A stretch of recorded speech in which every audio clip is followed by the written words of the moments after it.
Hello, everyone. Thank you for listening to this. This is going to be my recording for Dexter season 6, but this is going to be, I think, part 2. Yes, it's going to be a part 2. So I actually haven't recorded part 1 yet, but I want to take the first few minutes to just kind of talk about the backstory of this recording real quick. Not too long, maybe 3 minutes or so. But so every season has a message. Um, like a theme that it revolves around. And with season 6, the message was about change and adapting to new beginnings and just adapting to changes that life throws at you. That is, uncontrollable. Can be guided. Just things like that. But a lot of people may think that the theme of season 6 is actually religion. It's not. It's about change. So this recording I'm doing right now is actually titled Part Two, season 6, because this is going to be the second sort of message, I guess, the second theme of of season 6, which is religion. To kind of get a little bit deeper into that, every season of Dexter, or the first 9 seasons, 8 seasons in New Blood, they all actually revolve around one of the 9 circles of hell.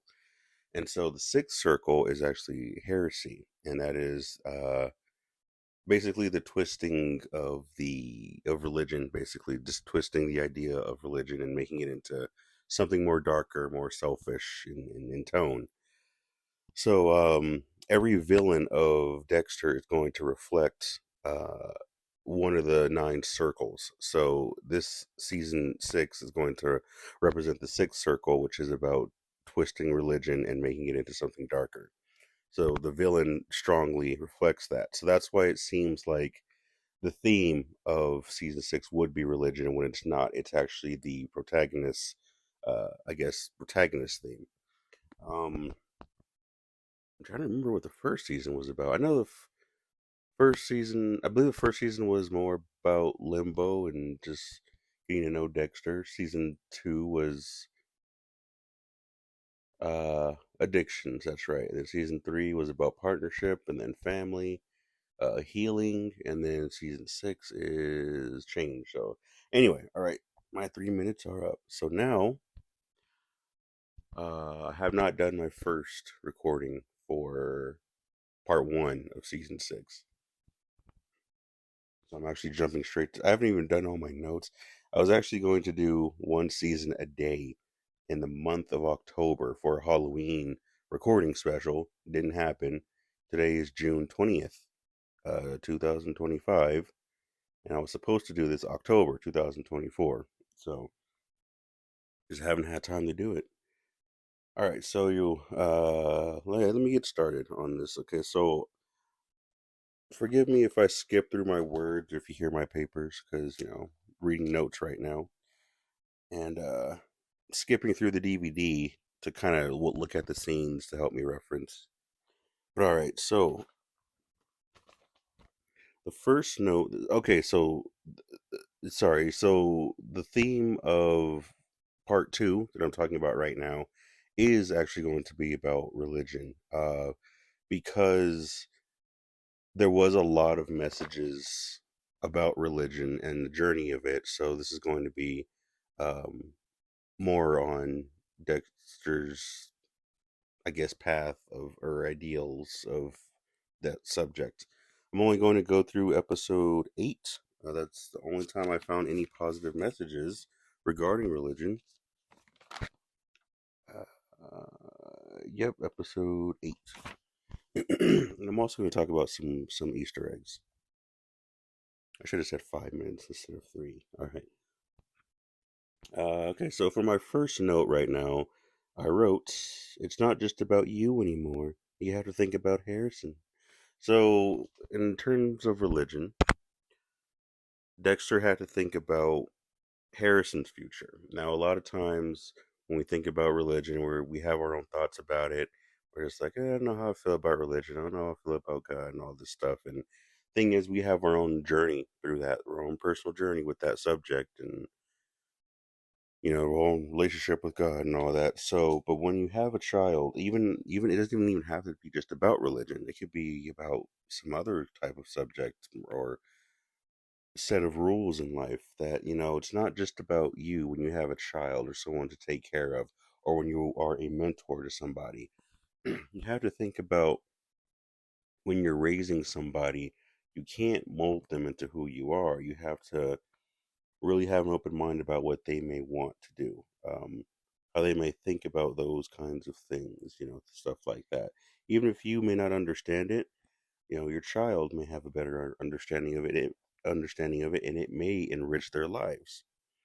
But you just have to remember that when you're raising somebody, you can't just think about yourself. You have to think about them and what may benefit them, even if you yourself are not fully, on board or fully understand it.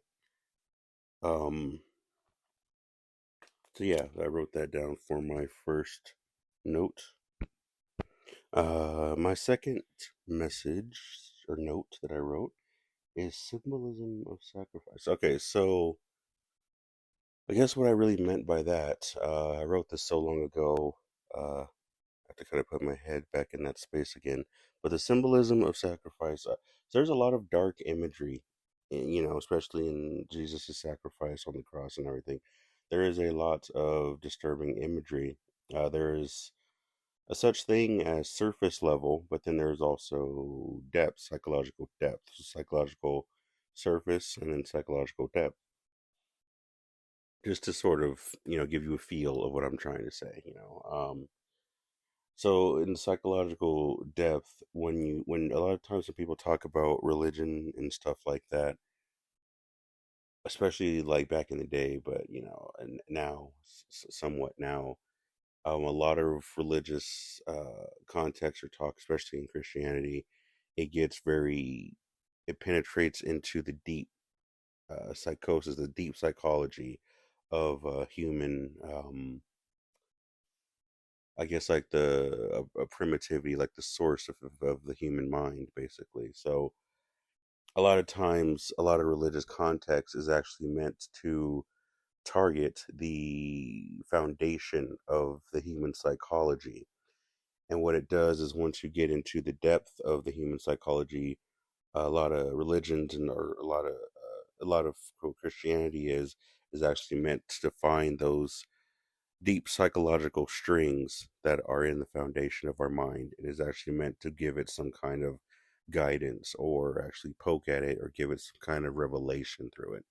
So a lot of primitive things that we humans are, primitive things that we desire, what we do, why we do things. Christianity very carefully, very carefully finds those sources and actually creates an identity through them. I'm not, take that as you will. I'm just talking.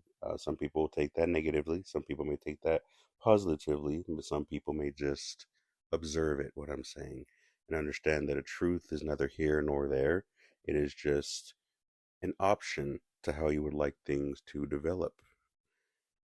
So a lot of imagery is meant to be disturbing so that it does penetrate deeper into the psyche of the mind. So when a lot of religious things do seem very unsettling and uncomfortable and very dark, it is there on purpose to get into the deeper root of our psychological mind. Once it's there, um, that's when the implementation can begin, or the seeding can begin on whether it grows positively or may grow negatively, or people may water these seeds with their self righteousness and something along those lines. But the implementation of positive or negative can end up happening once the once this concept has been deeply rooted into the foundation of the mind. Alright. I did not write this for a note, but there is a scene where Dexter and Batista are talking, and when they're talking in the office, Batista says that God has put a desire in every one of us. There's um, two things I want to say about that. One thing, you have people that are negative, and some people that are positive. Some people that just make choices, go certain paths. Sometimes you wonder why. Um, the simple answer to that, this very simple response, sorry, not answer, but a simple response to that is a lot of times we grow up with what we know or what we're raised around.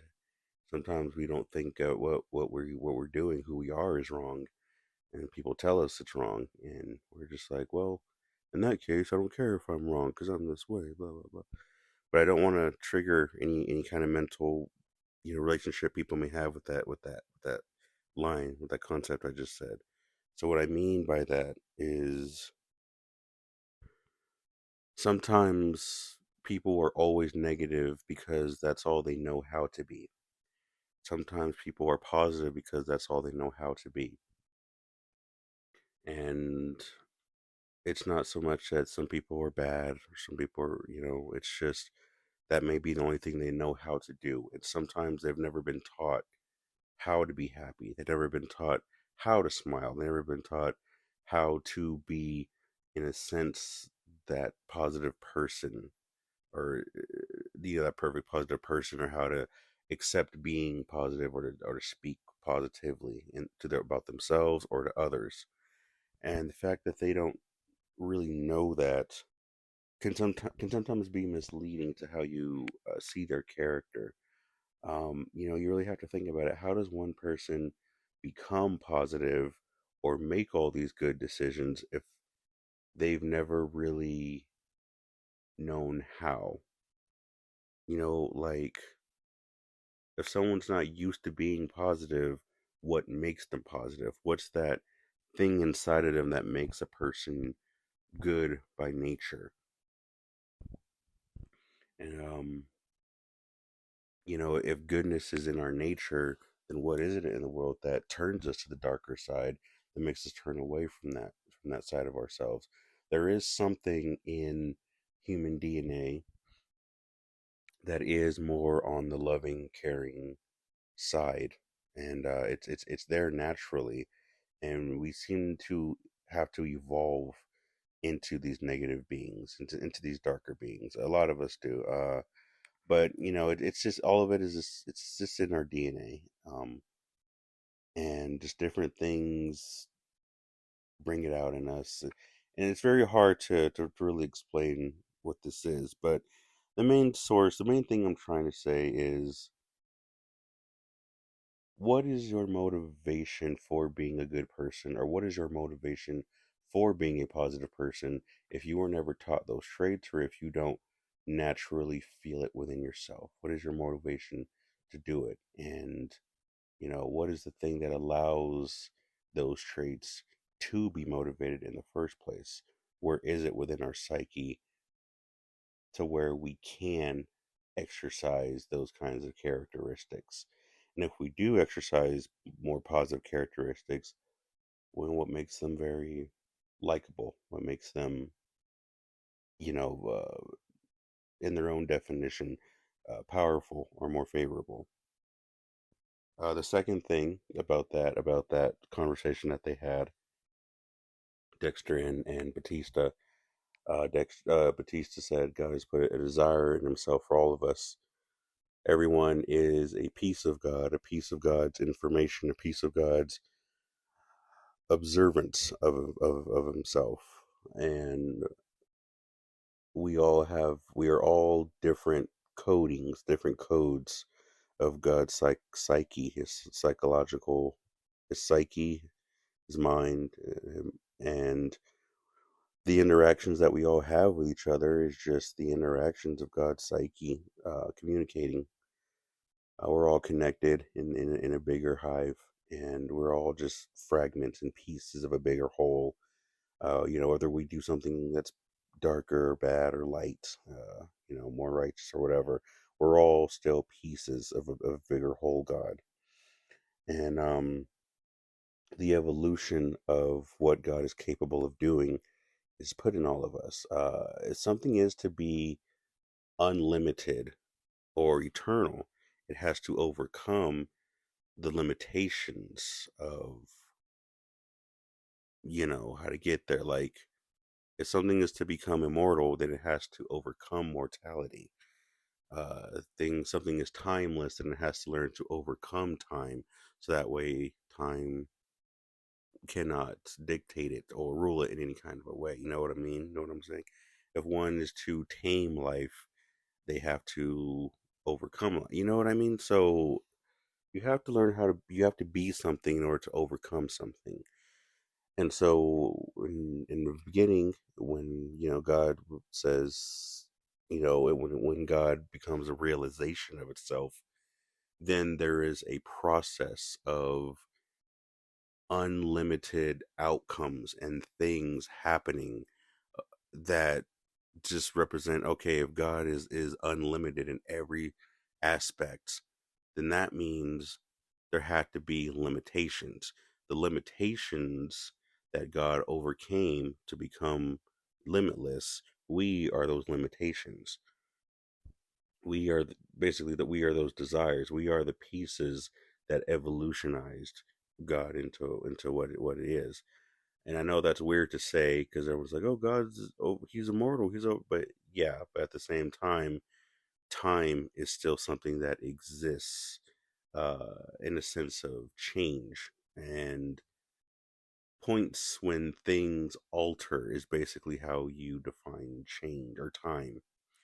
And so, us living our lives are just like nanoseconds, even smaller than nanoseconds. Time that is so small that it can't be labeled, or there's probably not even a word for how small of a piece of time that we are all living in our existence, where it's just like the speed of thought, maybe faster than the speed of thought, when God found awareness of what it was. So each of us are just the desired question of God finding a self-awareness of what it was. That question of what God is simulates everything: our lives, the universe, the multiverses, different timelines, all of it. All of it is just a big question of what is God and what is it capable of and what can it do.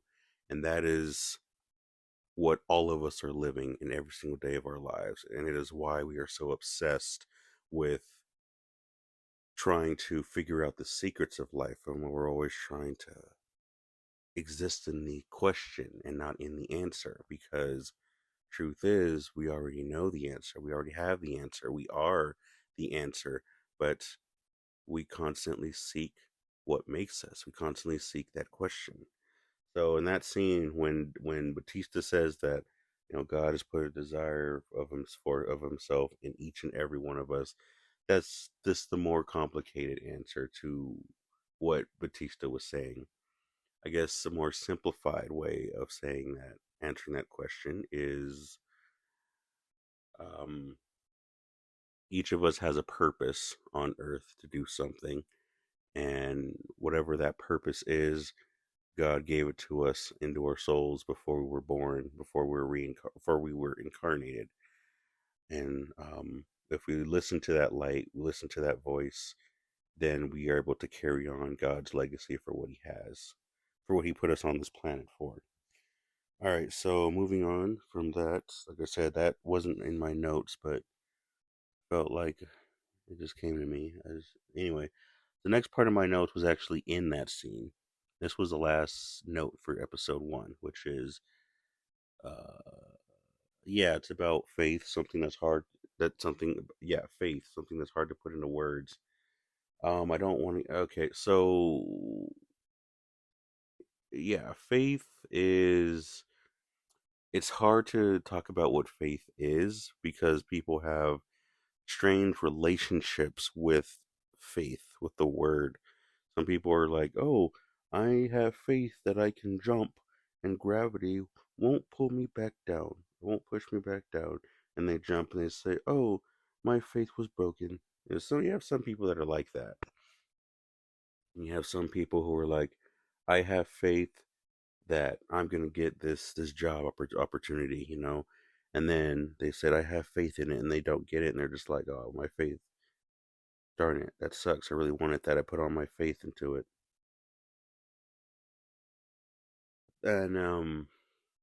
And you have some people who say, "Oh, faith is just everything is going to work out the way it's supposed to, and faith is just something that allows someone to feel comfortable with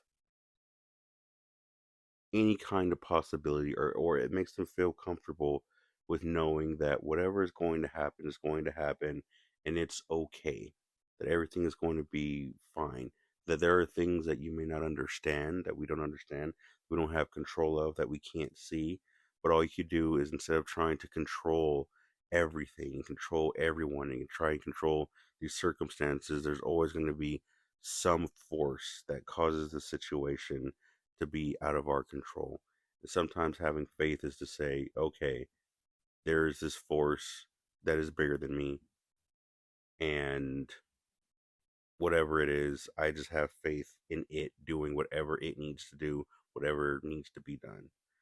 It is very hard to put faith into words because, oh, you may hear some loud noises for about a minute or so.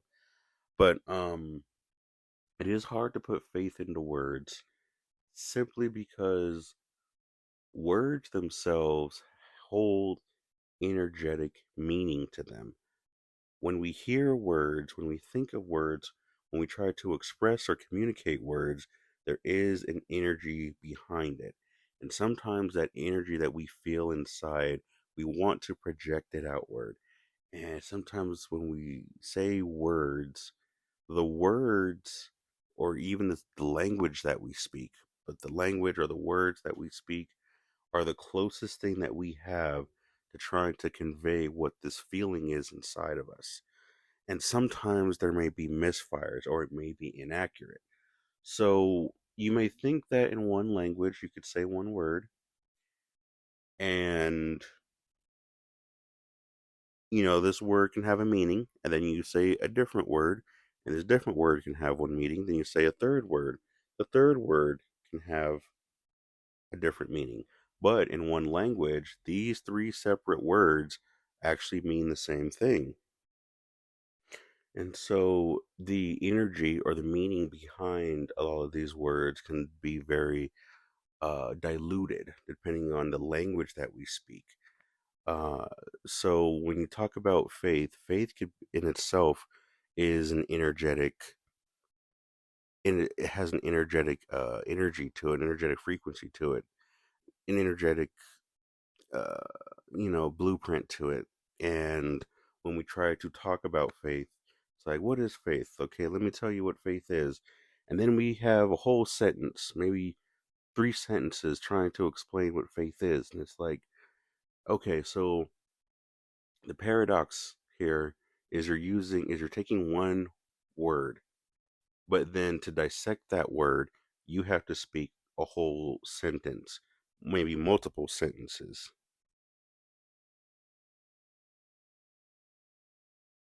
So now these multiple sentences have multiple words, but each one of those words have to be dissected into another small blueprint of word just to describe, or another small blueprint of sentences just to describe that one word. So, okay, we have one word, faith, just dissect faith. Now we have a sentence, but now every word that makes up that sentence has to be dissected within themselves to get the meaning of what those individual words mean that are put together to make that sentence. So now when that happens, you're constantly going through a paradox of endless dissecting, trying to find a deeper meaning to try to define what this one word or what this one sentence is that's trying to describe this one word. I know that's a lot to take in, but that's the weird paradox of trying to speak in communications. So with faith, faith is a word that's just so powerful that trying to give it a word or trying to give it a meaning automatically weakens it. There are a few words. I just for now, just love. How do you actually define love? Love is such a complex thing that you need multiple definitions just to try and define what love is. And so many people have so many different definitions of what the word love is. There is no set definition to what it is. The only way you can possibly define what love is to actually acknowledge an energy source of you have to acknowledge energetically God if you're going to define what the word love is. And if you really actually think about it, that is what it is. Love is a binding force, something that really binds together, whether it be a bloodline, whether it be lovers, whether it be family, no matter what it is, the source love is what connects everything, is what connects all of us. Love transcends through time, love transcends through universes, love transcends through dimensions. You can fall in love with a thing or a person, and it's like that thing may not even physically be here, but you still love somebody. If you have a loved one and they pass on, you still love them, but they are not physically here anymore, but that love for them still remains. Does that mean that the love is fake now? Does it mean that the love's not? No, you still love them. That's still real. The thing that binds everything in the universe together, what binds the consciousness, the functions of the universe, it all has a network that communicates within itself. That is the power of love, that it connects everything, no matter how divided things seem. It is all connected. And the last word is the word God. Actually, when you say that word God, it actually limits itself what you're trying to describe. Because once you say that word God, once you say the word, you've automatically created a definition and therefore have created a limitation to what that is. So if God is, a being, that's out there, there is no possible word that can describe what God is, because once you say that word, you've automatically created a limitation to what this force actually is and what this force can do. And you've limited this word because now you have predefinitions of what this word means, and you have a history of what this word means through culture and just through influence and all this stuff. So now, when you try to hear or feel the truth of what this source is, this thing is, what it is, there is no word to describe it, because once you give it a word, you now give it a personalized, self created definition. And you never know. Maybe that is what it is. I don't know. But anyway, enough of those examples. And yes, so faith is something that you feel inside. The feelings that we have, emotions, feelings, those actually transcend communications past verbal communications. And then you get into intuition communications. But yeah, when faith is something that you feel, it's because verbal communication is limited to the truth of what's it's limited to how we can express a deeper truth that exists beyond what words can describe. So then we get into feelings. So now when Batista says it's more about a feeling, that's what he means. Right now, moving on to episode 2. Okay, so episode 2, this is with Brother Sam. Looking at my notes. Okay, so Brother Sam walks in the building, and a lot of people are like, "Oh, look at this guy." Everyone hated Brother Sam. Why wasn't the fact that he was just a serial killer, that he got away with? He was a serial killer and did what he did. Now the cops hated him. When you are a person who is righteous, when you are a person who has that Christ light inside of you, you're going to have many people who turn and look at you and will look at you with blackened eyes. They'll look at you with black eyes and they will just hate you. They will be mean to you. They will say bad things to you for no reason. They will find reasons to hate you, not realizing that there is actually something dark and evil within themselves that actually recognize the holy light within you, and they'll hate you for it and say, "Nope, you're with God. You have that Christ light activated inside of you." No. What's the difference? The Christ light is um okay. So try and explain the Holy Trinity, the Father, Son, and Holy Ghost. You have God, and then you have Christ, and then you have Jesus, Father, Son, Holy Ghost. And a lot of people uh say Jesus and Christ were the same person. Jesus was, or Yeshua, sorry, was the first human to actually, well, he was a human. To embody the Christ light. Christ incarnated itself into uh, Jesus, Yeshua, and um, Christ is in the geometrical pattern of universal creation, or the geometry of universal blueprint. Christ is where God and man. Uh, Christ is the intersection of where the blueprint of God and human meet. So Christ is um, the light between humankind and God, and God source higher up. So Jesus was the vessel, or was the avatar, to allow this Christ light to be birthed into the human realm, the human mind, the human body, the human soul. And during the crucifixion, it was the lights of the Christ and the bodily flesh. Um, Basically, when the crucifixion happened and Jesus passed away, he died, and he died with the light. But then the resurrection represents all the sins that Jesus took on, all the things and crimes that he was inflicted that were inflicted upon him. He took it all on, and then he died with it. But then the resurrection was a symbolism of going through life and overcoming life, and also going through death and overcoming death, meaning that God can't really, or he can't, this being of limitlessness had to at some point overcome life, but have had to live, and to overcome death, something would have had to have passed through death and would have had to come out the other side of it. Just as I explained before, if you want to tame something, then you have to go through it. um, you have to go through its trials and its definition in order to tame it.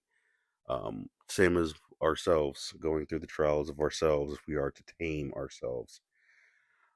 So that's what that is. So yeah, when you have the, so yes, Christ is something that is in every human being. However, it's not activated in every human being, but it is there, which means even if someone isn't holy, even if someone isn't a Christian, labels themselves as a Christian religiously, they can still make it into heaven, because Christ is something that is in the human DNA now.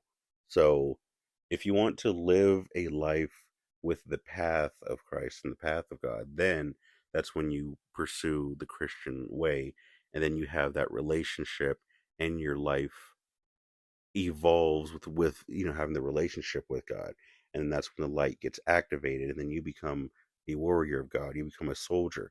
But then that means whatever God's will is, you've activated it within yourself, which means you now have the responsibility to carry on God's work through those who may need it. Through the what did I write? What did Brother Sam call it?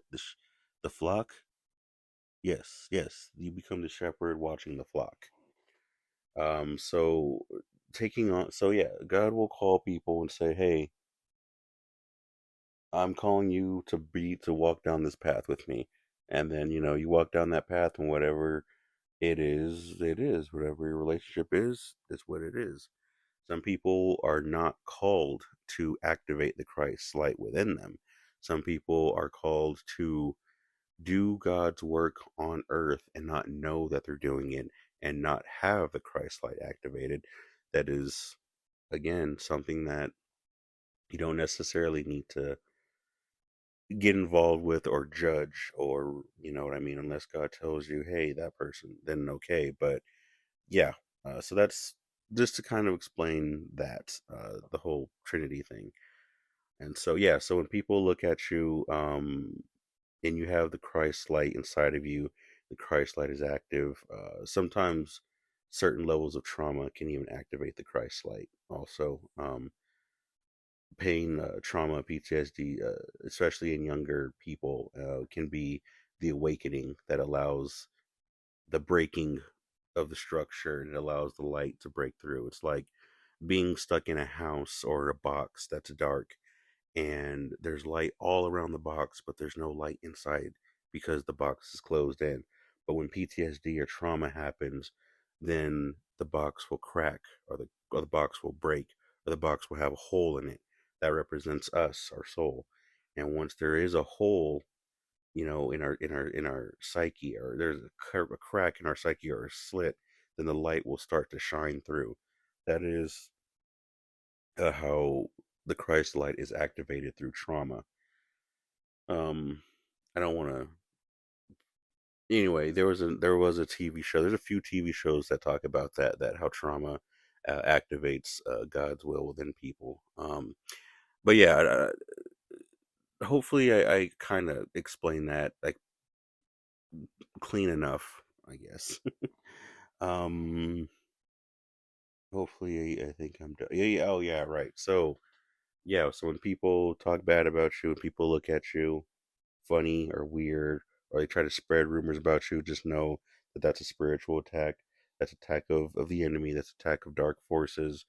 Uh, yes, Christ does exist in the humans, but there are also other things that can be born into the human body.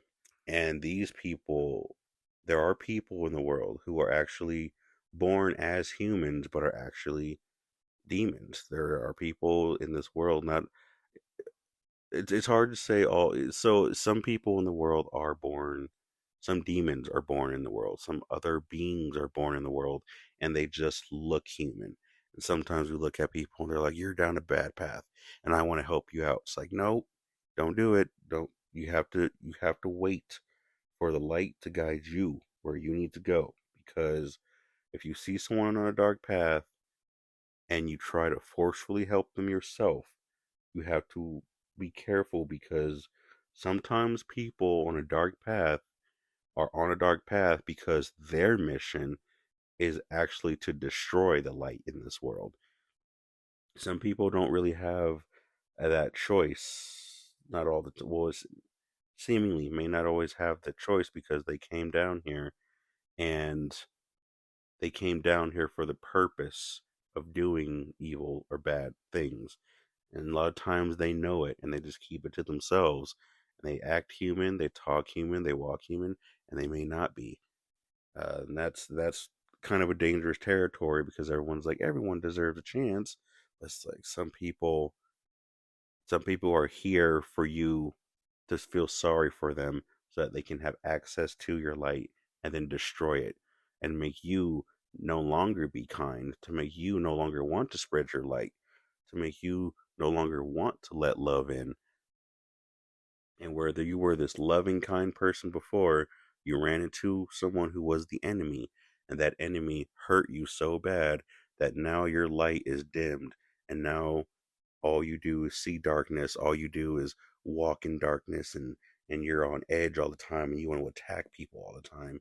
It's all because one dark, the devil incarnated one dark being or person to go into your path, attack you, and your kindest area and weaken your heart to where you now walk on earth with a weakened, hurt, painful heart. Sorry. That is, yeah. So that right there, before I move on to the next note, I actually went through a couple of notes throughout this whole explanation. It wasn't just one. That, so what I just explained, that is a 666 frequency. Short version, that's a 666 frequency, which is the gamble frequency, the gamble number in geometry. So with the gamble number of 666, it's a point where you're at a crossroad, and this situation, this moment, what you do in this moment can actually grow you or destroy you. Now I'm going to go more into that because the 666 frequency actually comes up later on in episode 6 of uh season 6 of Dexter, when he has to forgive Nick. So I won't go too much into that right now. But um so yeah, when you get to that point where you get to that, oh, am I going to be, you know uh, anyway, when you get to that point where get to where this weird, like, the devil sends an enemy, and you get tempted, you get tested. You have to be careful about how you handle that, because you can just say, go away, I'm done with you. You have nothing good to offer me. You have nothing good to offer my life. You have nothing good to offer my growth and what I want my life to be. So therefore my boundary is that you go away right now. You can do that, and you can grow, and you've made that a new foundation of yourself. A bad situation like that can cause a kind of trauma in a way.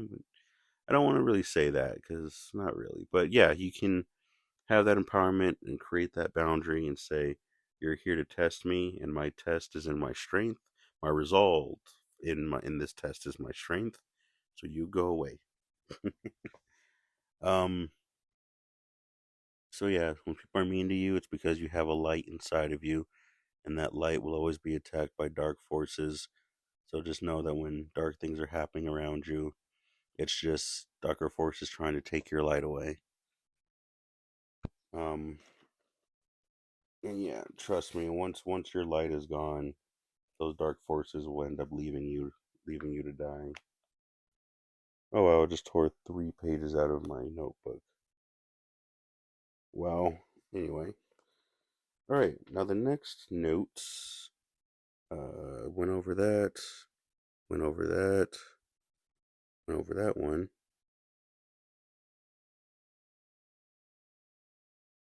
Uh. Ooh. Okay. I have 4 more notes just in this one episode. I'll get through them pretty quickly. The spirit moves us to tell us our story. Yeah, sometimes we go through bad things in life. We fall down dark paths, and we go through these dark paths because sometimes we have to, like I said before, go through those shadows, go through hell to overcome hell, go through bad things to overcome bad things, to understand bad things.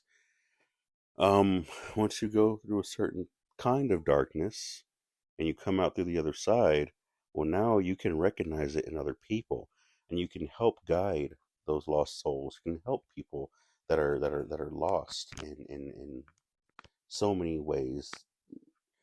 So a lot of times when you meet these people who say, "Oh, they're a holy person," but they've been through prostitution, they've been through drugs, they've been angry, they probably abused their children or something. They were abusive, hit their part. They probably did so many terrible things. Beat their spouses, or were verbally abusive. They probably did horrible things. They were in gangs.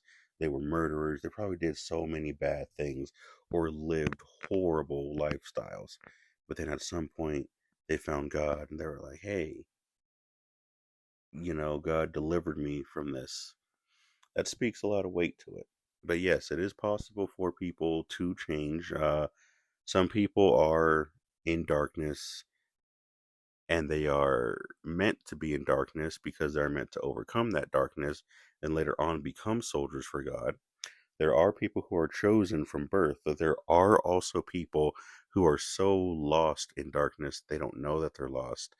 And as you grow, you become a new beacon so that these people can see the light in you and they say, how did you get there? You could be like, this was my journey.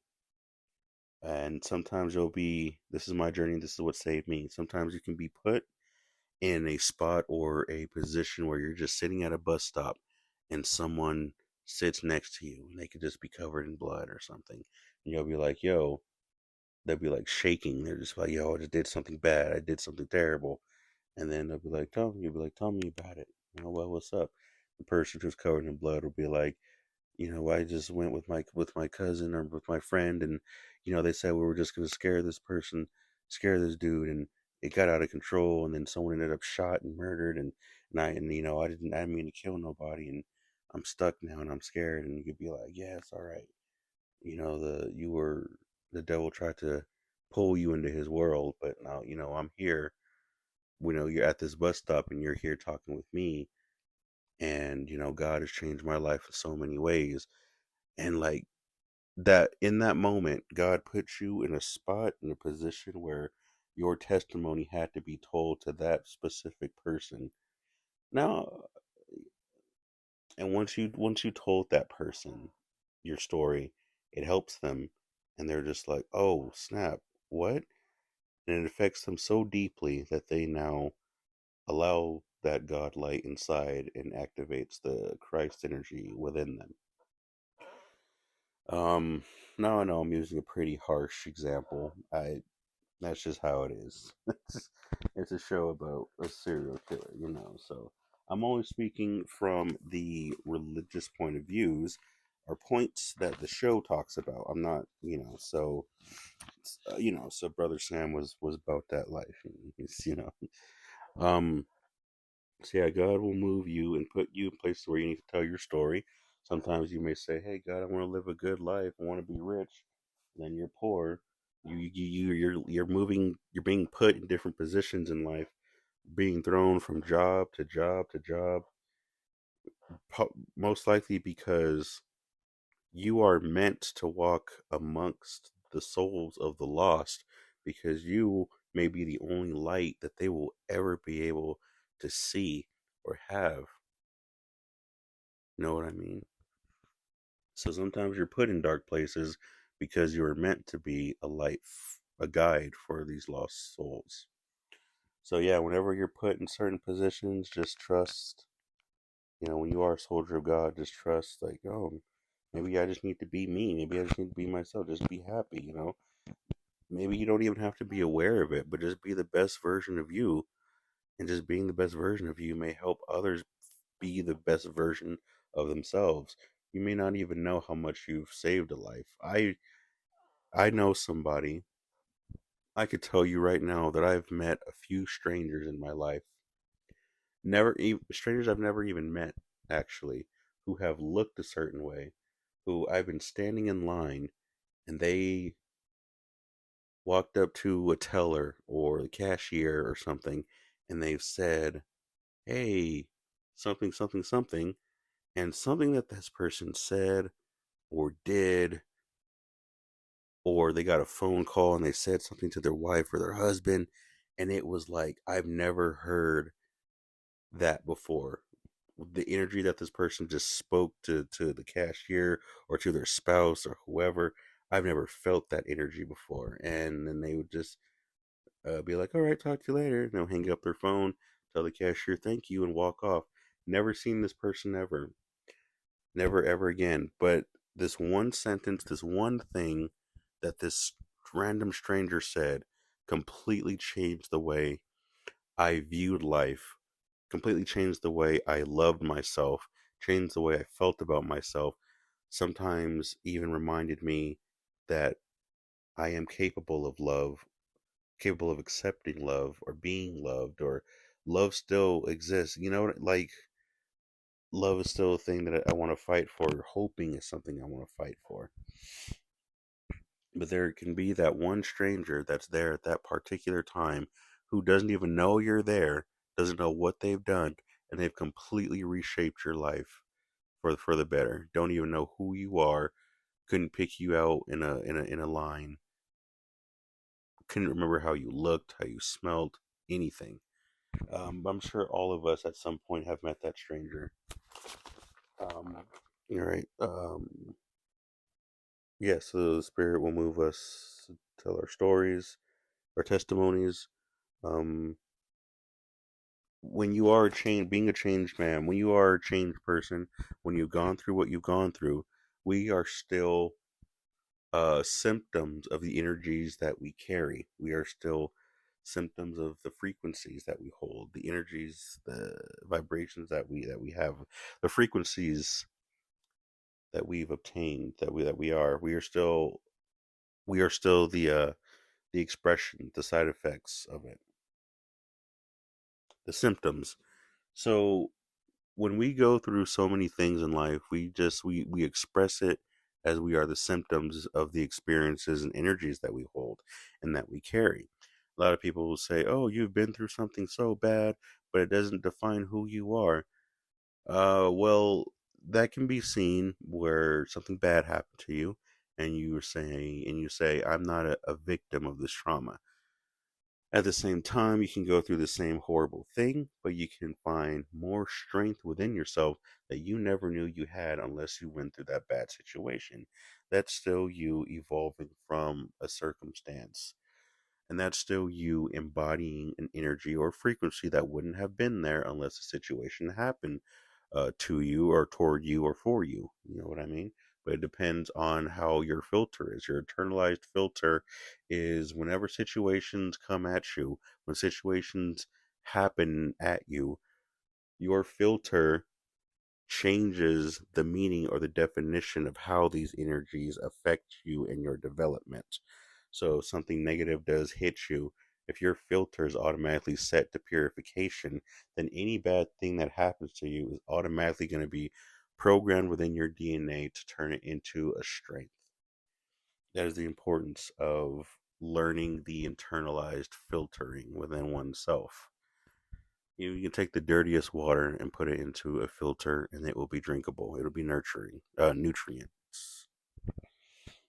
So yes, I say that because when you are a changed man, when you are a changed person, even though you have evolved from the past, there are still going to be people who are still going to treat you or judge you from the things of the past that you have done.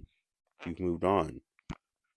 I know one girl who did sex work and moved on from it and started making jewelry. And so whenever she started making jewelry or trying to sell jewelry, everyone on the internet's like, "Oh no, I know that girl. She did all this sex stuff." And they're just constantly bringing it back up, bringing it back up, and not letting this woman move on. And she's like, "Ugh."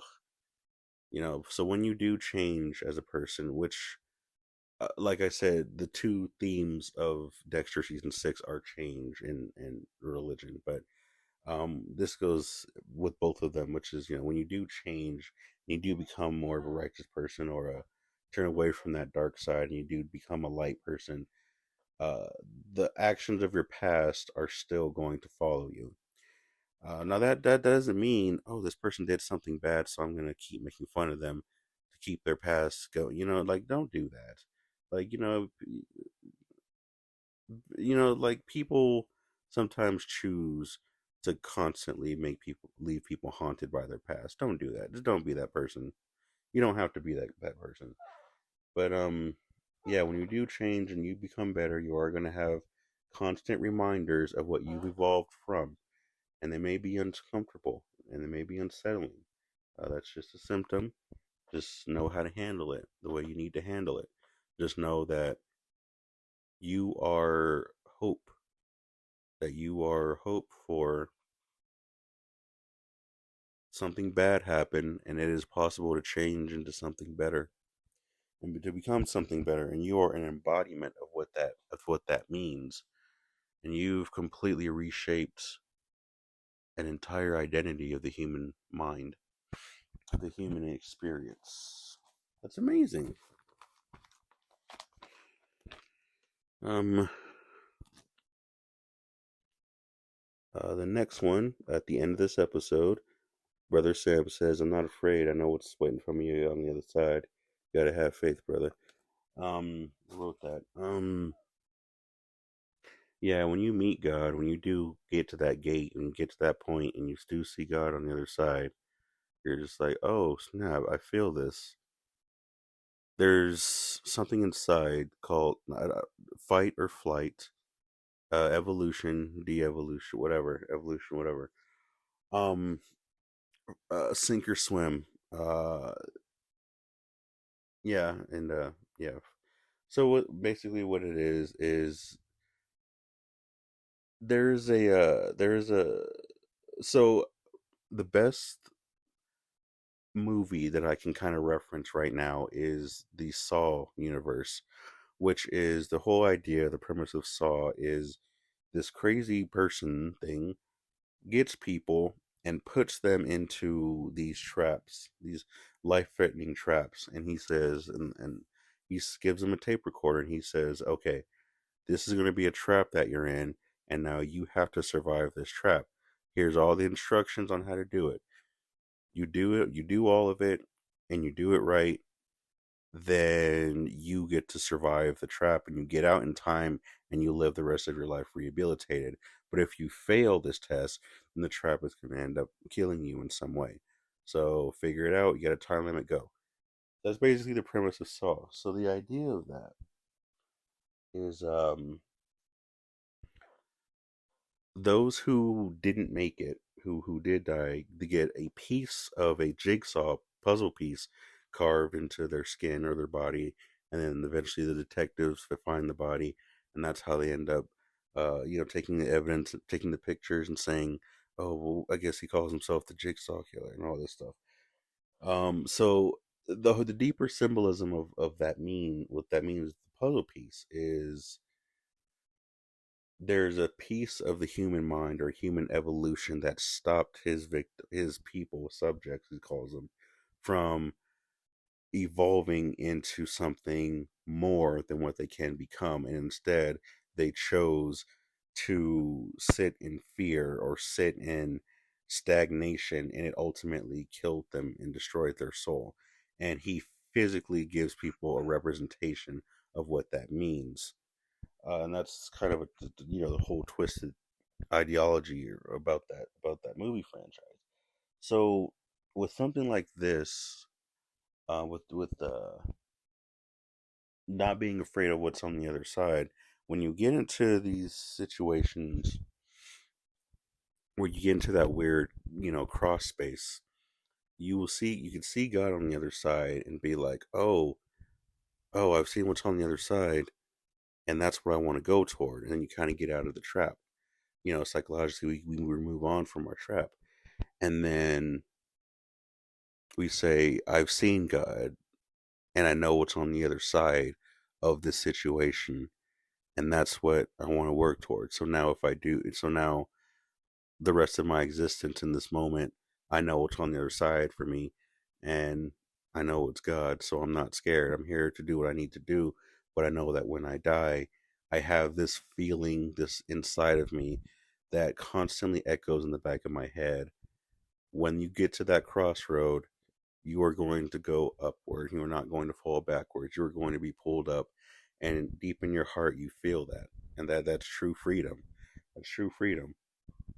Versus if you are facing death and you're just like, "Oh snap, no, I'm good. I don't want to deal with that," and then you end up dying in fear. When you do, sometimes in a moment it is what it is. It's like, "Oh snap, I'm about to get hurt. I'm scared," and then boom.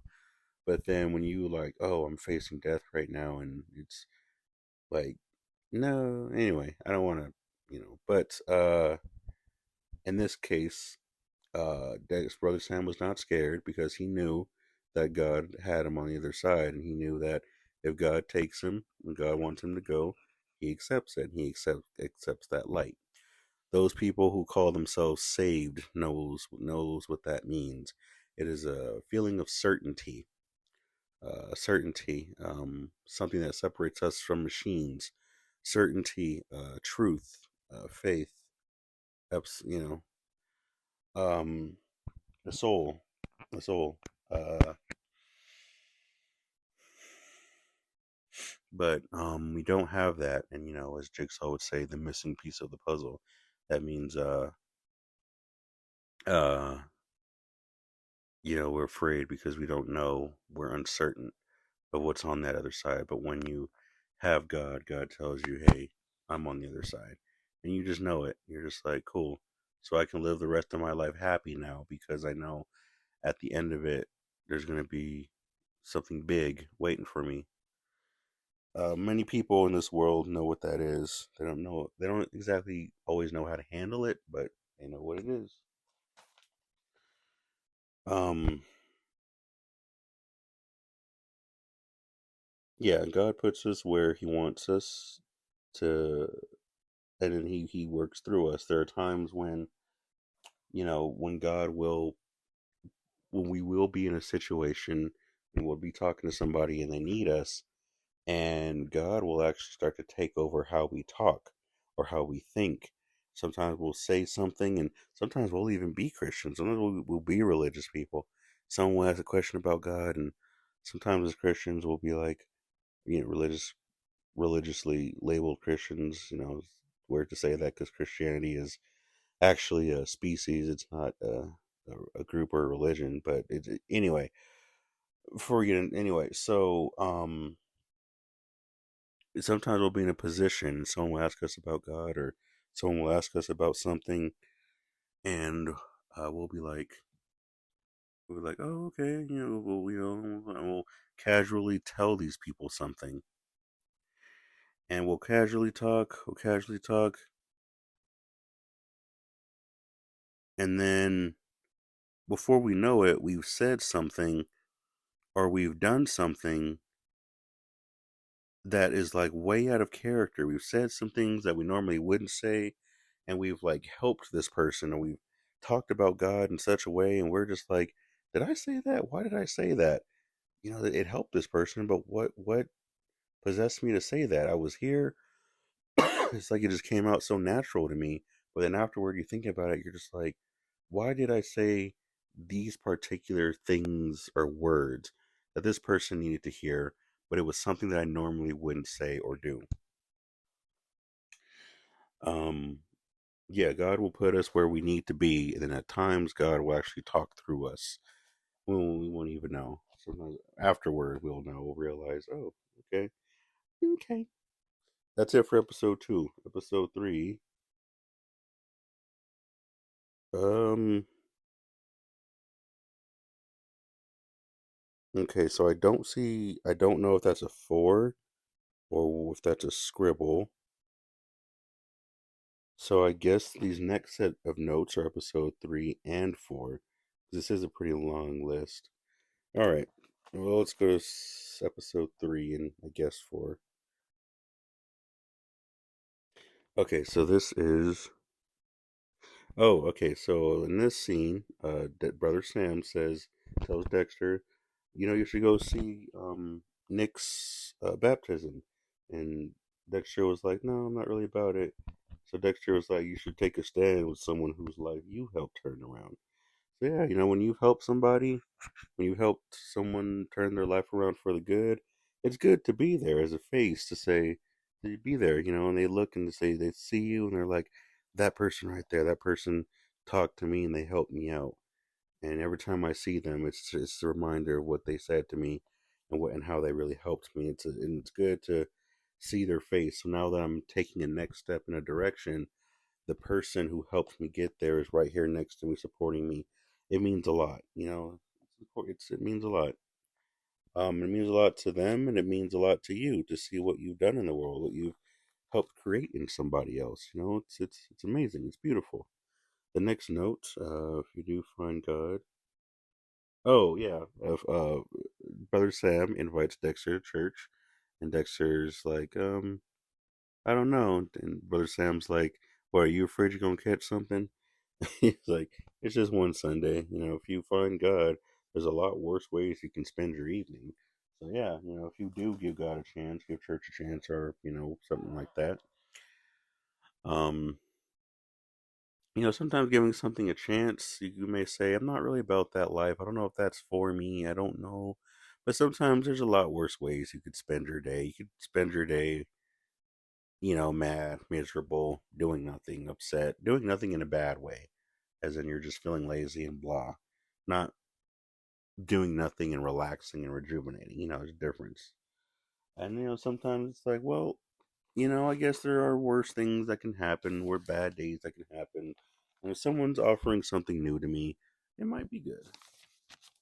So, it's good to sometimes take that chance. Maybe go to church on a Sunday, just worst ways that you could spend your day. Next note. Ooh. Okay, this one's going to be rough. This one's going to be very rough to get through. Let me try to simplify this. So I wrote science would make religion obsolete slash brother Sam's belief. Oh, okay. This was the scene when Dexter and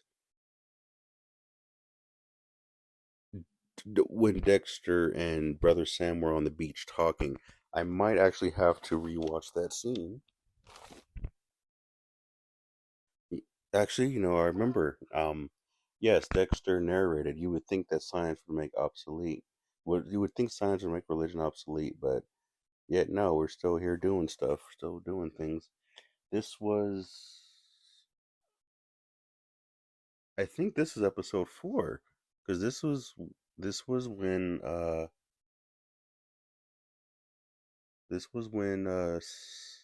Nick had his baptism. But anyway,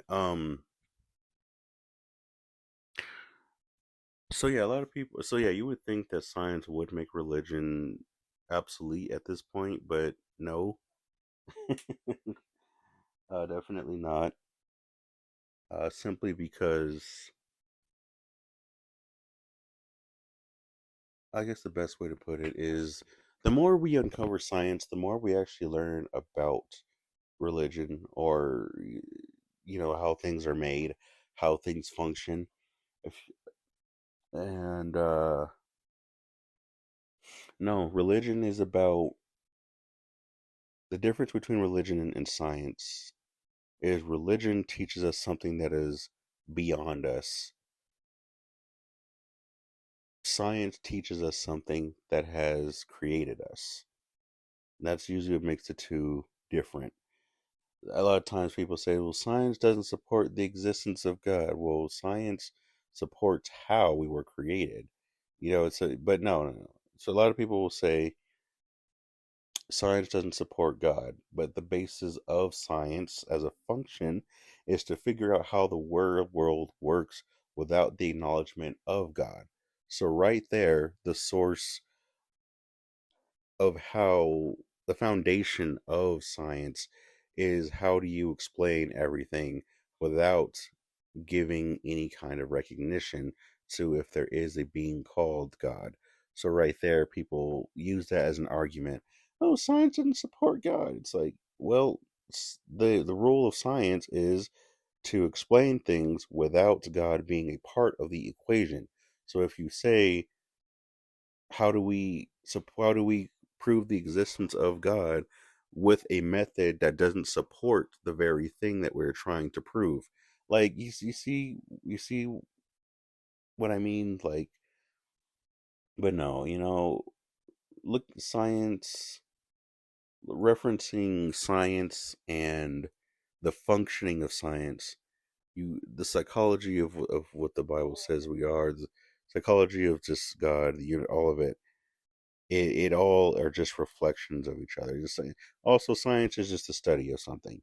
It's just the study of things, and science really does support God. But the thing about proof is only called proof when the subjective person in question believes that it proves something.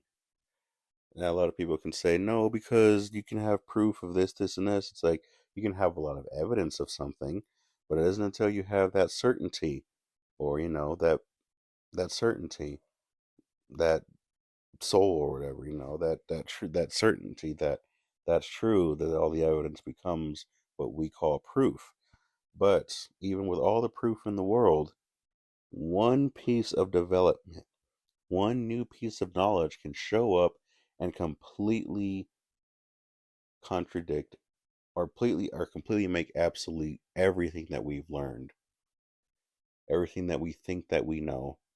All you have to do is add one little addition to the equation and it can reshape, redefine everything. And therefore, what you call proof is not even proof anymore. You know what I mean? But yeah, I just wanted to, yeah, so that was that scene. So yes, I am on episode 4.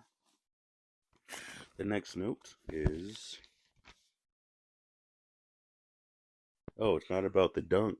It's not about the baptism, the dunk of the baptism. It's about the surrender to something greater. Everything that we do physically, a lot of the things that we do physically are symbolisms of things that are spiritually being done, or spiritual symbolisms of what we want to do. You know, um, when Dexter's looking at Brother Sam dunk Nick into the water, he's like, oh, okay, we're going into the water. But spiritually, there's a different language being told there, a different way of communicating. It's just about washing your sins away. Symbolisms are very important because symbolisms are a strong communication form within our subconscious, within our spirituality, within something deeper within us. As I said before, we verbally communicate when we talk, but other forms of communication exists that are more intelligent and that are more complex. You can't talk to a brain and communicate with it, or you know what I mean? Like the energy of what you say can influence the receptive energy, the energy of the brain, and then that you can kind of communicate there. But then you still have two different forms of communications that are still trying to find a middle ground to sort of, you know, understand what's going on. But then by doing that, you have a third source, which that goes into the number 1 plus 1 equals 3 because the number two technically doesn't exist. So when you do forms of communication of a one and a one, when you have one thing trying to create to one thing, what connects these one wholes together automatically creates a third point, which triangulates, which means now it's not just about two things, it's about two things communicating. But it's like, wait a minute, what do you mean two things communicating? Communicating becomes the third factor, which means 1 plus 1 equals 3. But then if you say, no, but you have two things, two wholes. It's like, but then you are the third observer labeling these things because you have an infinite number of people in the world. But what makes one person and one person communicate, you now have a third point that connects these two things, this one and this one thing. You see what I mean? And it's weird because I'm saying it connects these 2 points, but then me being the observer says that it's two because I've labeled it as two. But then if there's three people here, then it's like, okay, well, now there's three people. You know what I mean? So how the heck did I even get there? What was the topic of this note?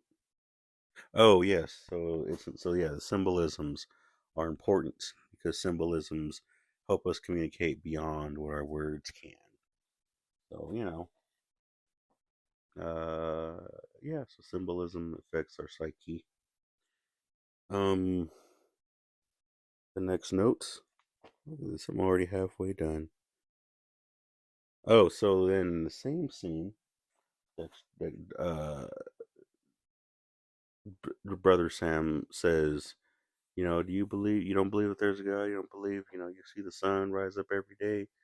You see the moon rise up every night and the waves, the tides, and Dexter was like, "Well, that's just the sun doing this, and the Earth rotating and all this stuff, and it's just science. That's just how it all works. And then brother Sam's like, oh, so you do believe in something or power or force greater than yourself, and that is the boundary, that is the foundation, the baby steps of faith, of finding God, is to understand that there are forces beyond you, forces that are greater than yourself. Uh, even by someone saying science is this, science is this, science explains that, science is, you are actually believing that science is greater than you. You are acknowledging that science is greater than you, just as well as how religious people say God is greater than them. That's a middle point between religion and science, is that there is always going to be something greater than oneself that we believe, something greater than ourselves. And that is a connection point. And again, God connects all, and that's what connects science and religion being such different things, is having faith in something or forces that are greater than ourselves, and that is the midpoint of where science and religion actually meet. Next note. Yes, people will use God as an excuse for a lot of things.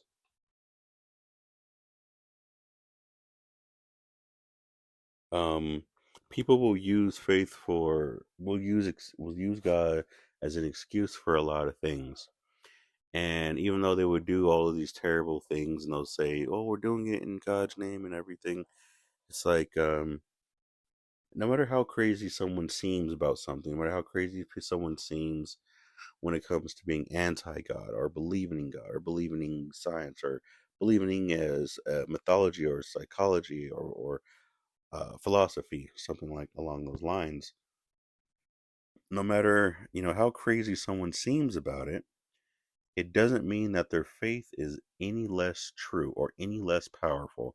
Just because someone has strong faith in God and someone has strong faith that God doesn't exist, that doesn't mean that one of their faiths is stronger than the other. Because you also have to have faith.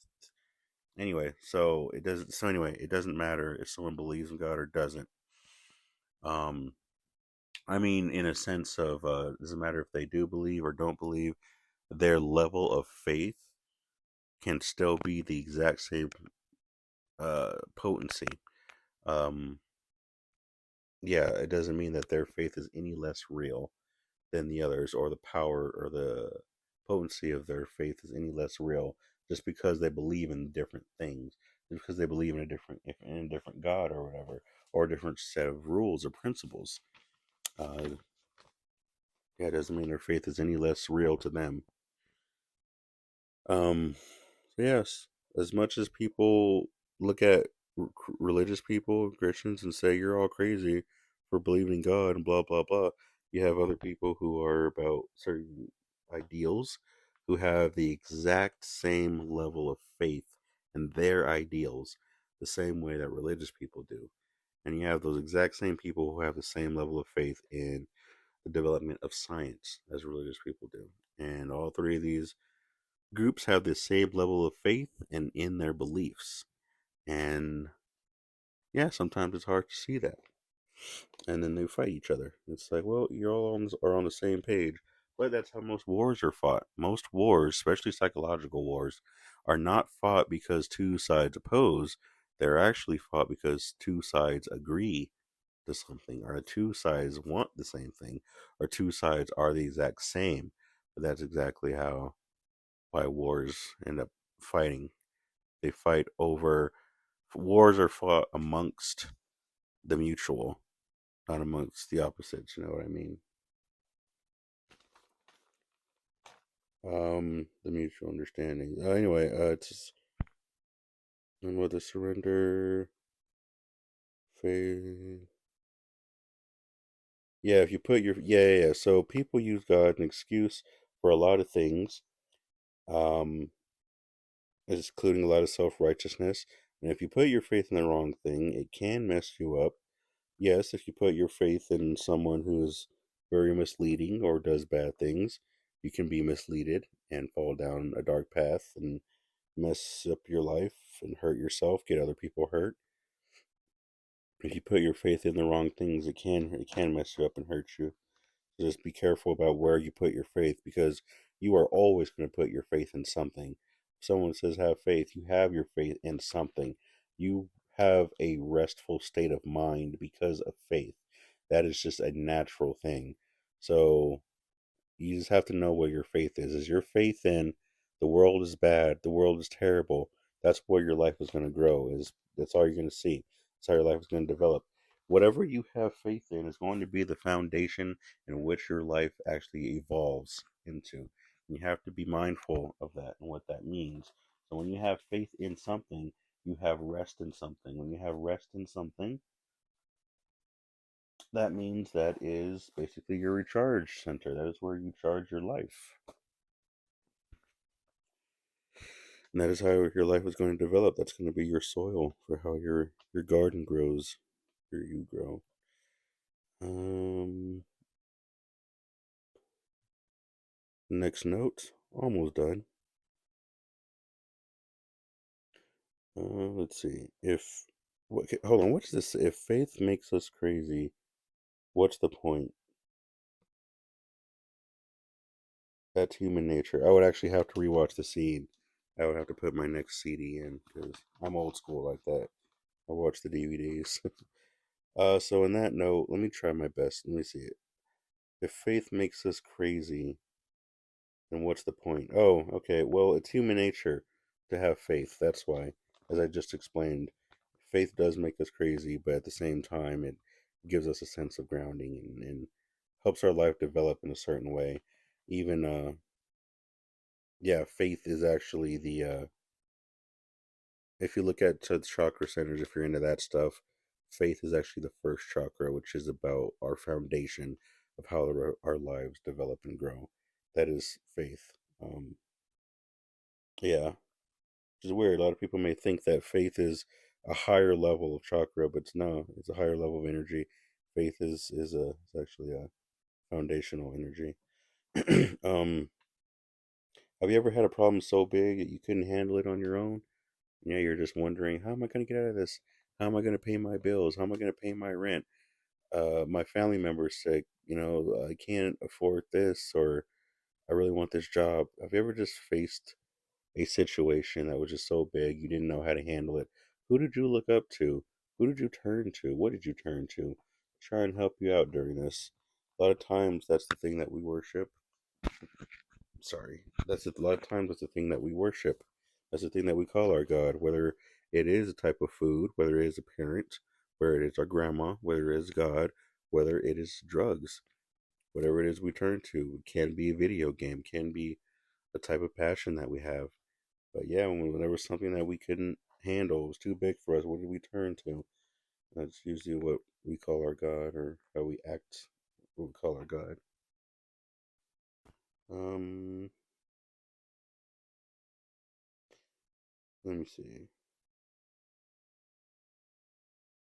Okay, so these next few notes are actually interconnecting. Okay, I don't know. Oh yeah, so this is when Harrison gets sick, and then Dexter makes a deal with God and says, you know, uh, please let my son be okay. I'll do anything. And then the next one is, Brother Sam says, you got to have faith, and Dexter's just like, this is a serious situation. This is a serious moment. And then Brother Sam was like, "Yeah, my bad. Just probably didn't want to hear that right now."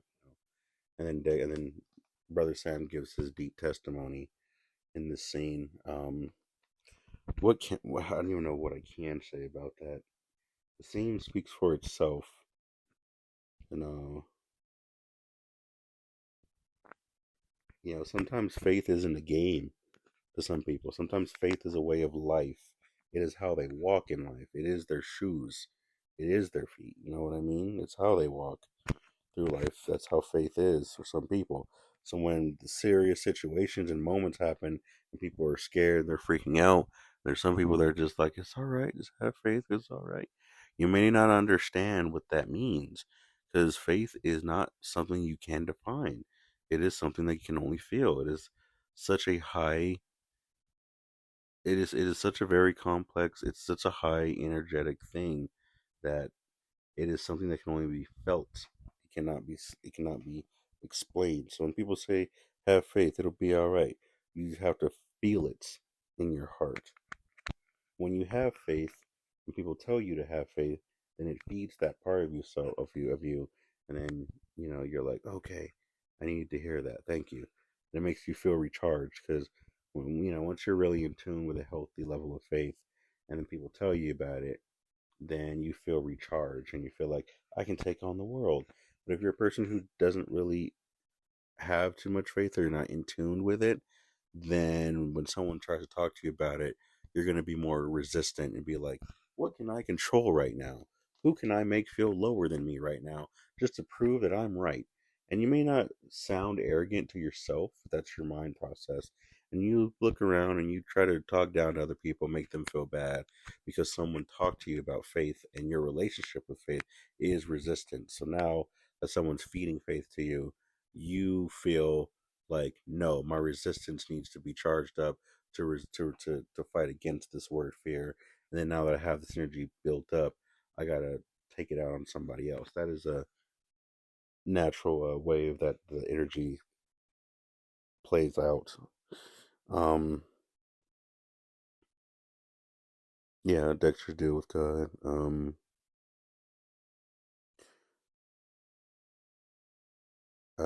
Yeah. So then Brother Sam tells him to keep an open mind about religion and everything. Just keep an open mind about it. So you don't when you learn about God and everything and Jesus, you don't always have to just solidify it all. Just keep an open mind to what it can offer you in your life, and eventually it'll just breeze its way like a wind breeze through the Grand Canyons. It'll just kind of go into your life, go through your cracks, and you'll feel it every now and then. It'll be on its way. You don't got to fully solidify it all right away. Just let it do its thing, come into your life. And, sometimes that's when you're in the baby steps. Sometimes that's the best thing to do. Is just let faith, let God, just keep an open mind about the stuff, and let the good things kind of come in and out of your life and help benefit you. Some people can't fully 1000% solidify God's word within themselves. Yeah, so that scene where Dexter does make his deal says, "Don't worry, God, I'll do anything if you help save my son." That was a foreshadowing of Nick's situation. Um, I that was it. That's the last of episode 4. No episode 5. Um, all right. I actually just got a message, and I actually have to speed this up. All right, so I have maybe a few minutes actually to finish all these notes because I've had months and months that I've been unable to do this recording. So if I don't finish this now, it may be another month or so before I can even continue this. So let's see. Episode 5. The cops didn't show up when Nick's when Brother Sam called when Nick's goons or whatever attacked. Why didn't they come out? Because yeah, the enemy exists, can manipulate cops. The enemy can influence moments and situations where a collective of people have a mutual hatred for something. That is actually an opening for the enemy to actually operate and control everyone in that situation to stop good things from happening. Which means if someone calls the cops and like not one cop shows up, it's because majority of the cops there kind of let the devil into that situation. It's very hard to explain that one, but yeah, kind of what that means. That's why the cops didn't show up, and because Brother Sam is who he is, the cops were like, nah. Let's see. Brother Sam, has walked the path of the dark and the light. And because he's walked the path of the dark and the light, and he's able to see the darkness in Dexter, but he's also able to see the light of what he's capable of becoming. And yeah, that is a gift that we can all have. And in this scene, Brother Sam says, "Forgive Nick, let it go. You can't live with that hatred in your heart. You can't. You got to find peace in your life. That's what you got to do. Forgiveness isn't about them. Sometimes it's not about them. So, forgiveness helps you move on. And sometimes that's what you need is to forgive someone so that you can move on. You can't live with the darkness in your heart because if you don't let that darkness go, it won't let go of you. Sometimes you just have to let it go.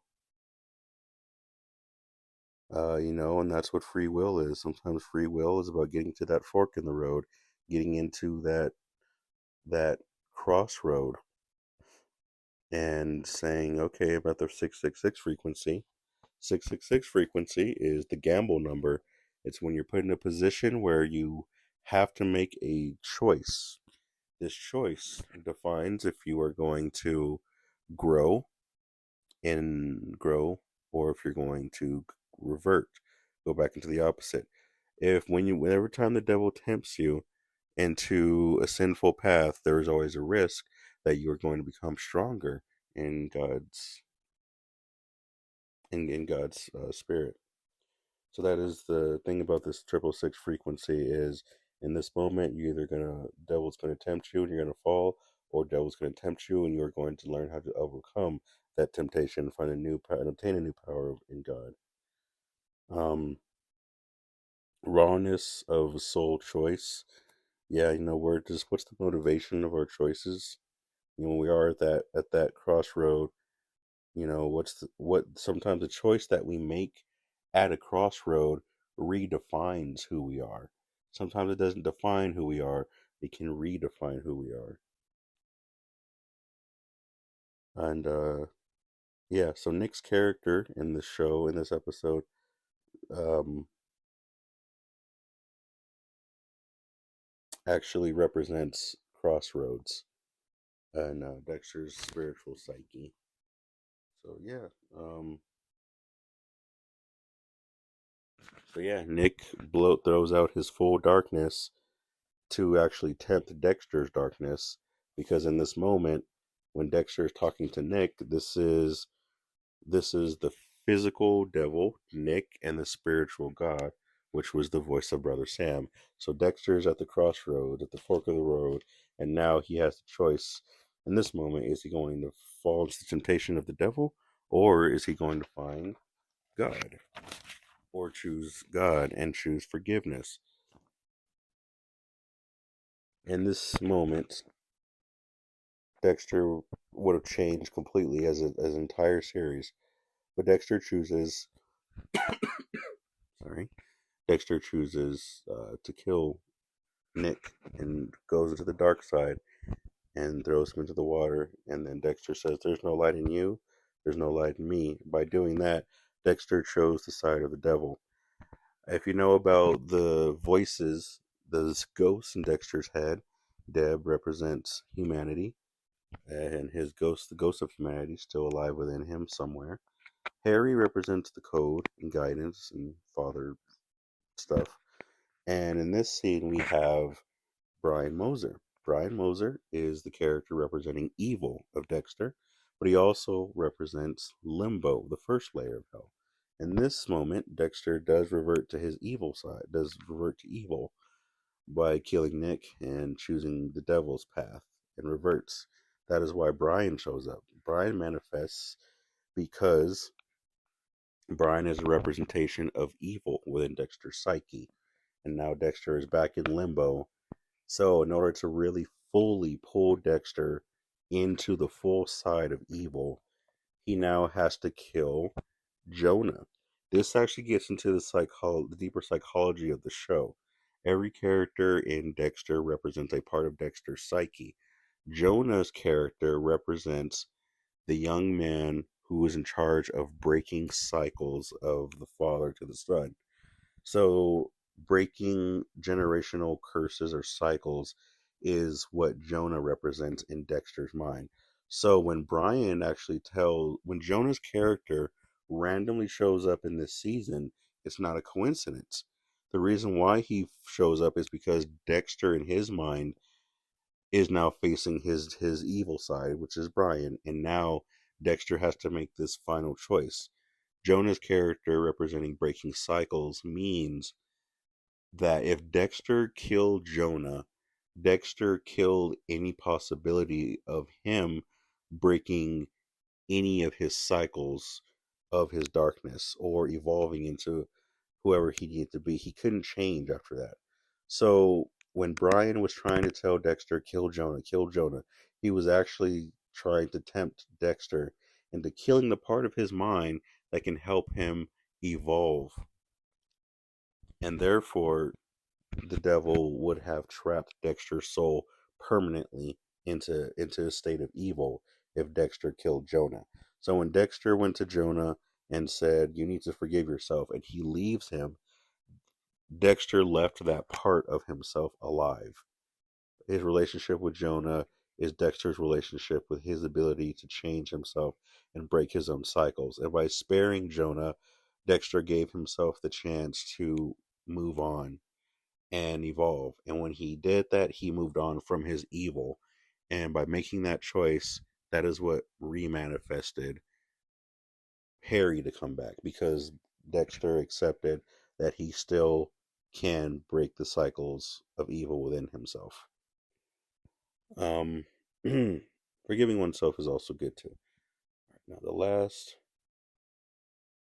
Yes, so in this episode, as Dexter goes into the dark side, you actually see Travis go into the light side.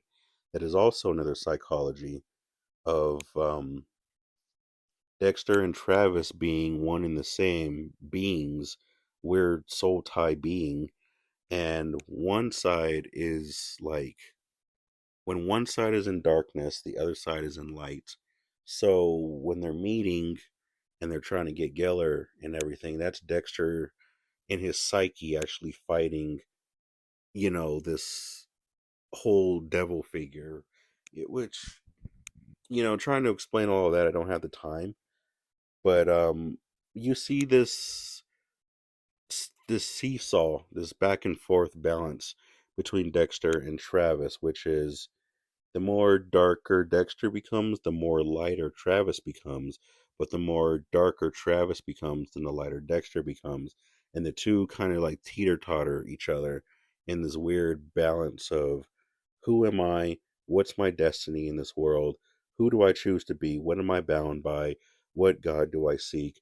What higher power do I choose to follow? Do I choose to follow this code? Do I choose to follow God?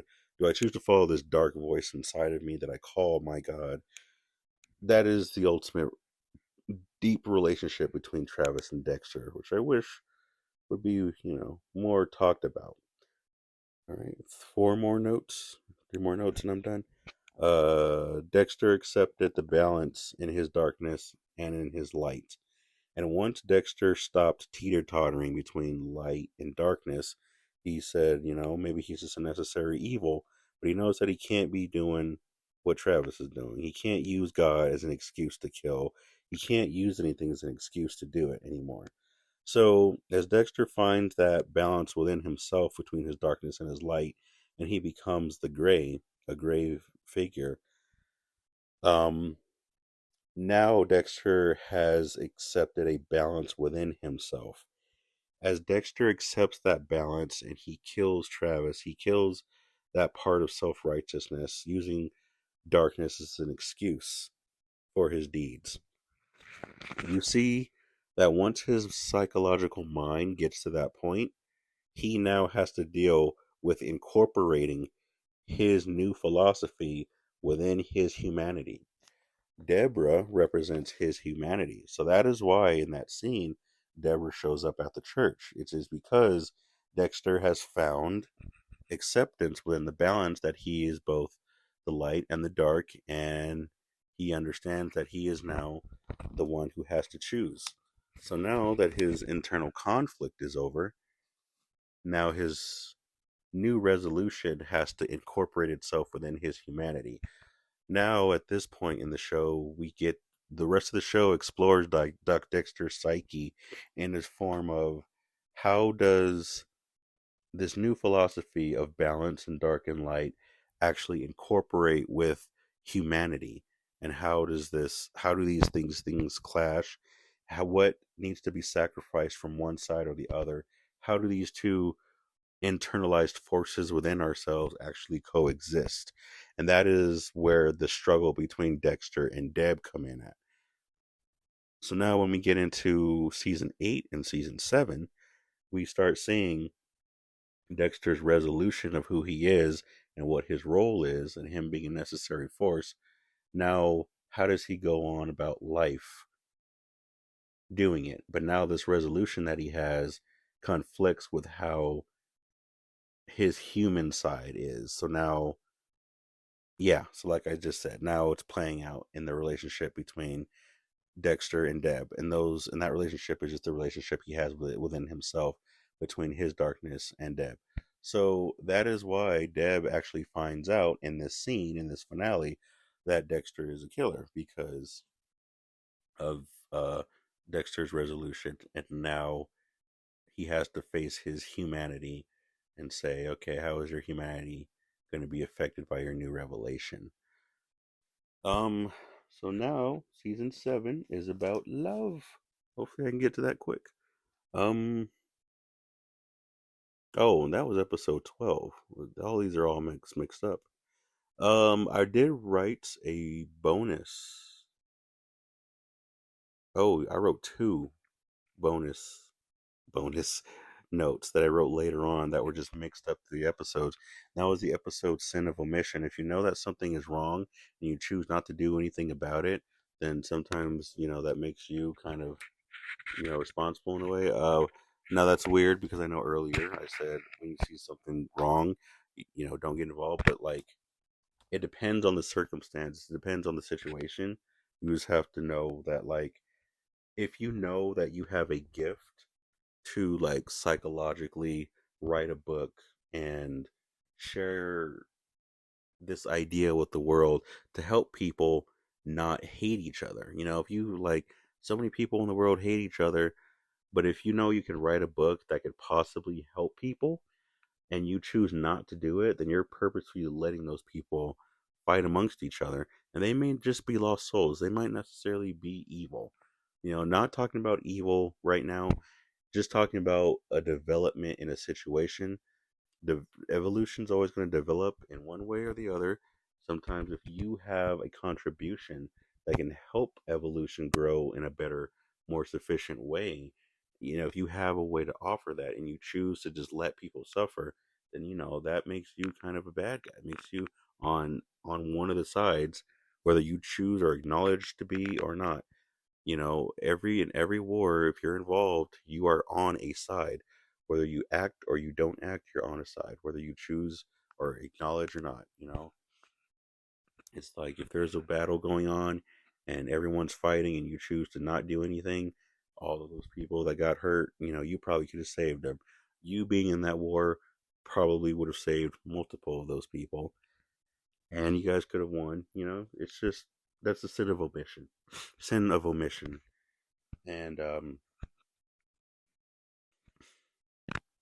when the guy was like, "I admit you of your sins," the old man in the retirement home, he forgave Dexter for all his sins. That was God telling Dexter, "Hey, I forgive you, and I'm here with you, and I understand that you're doing what you're doing, but you came to me and you asked for forgiveness, and the fact that you did that, I am forever going to be in your heart in some way. And now that you have accepted forgiveness, that means forgiveness forever is inside of you." He gave it to Jonah, and then this old man gave it to Dexter. So it was like a yin and yang pull and push force. That was in episode 8. That's it. All right, I'm done.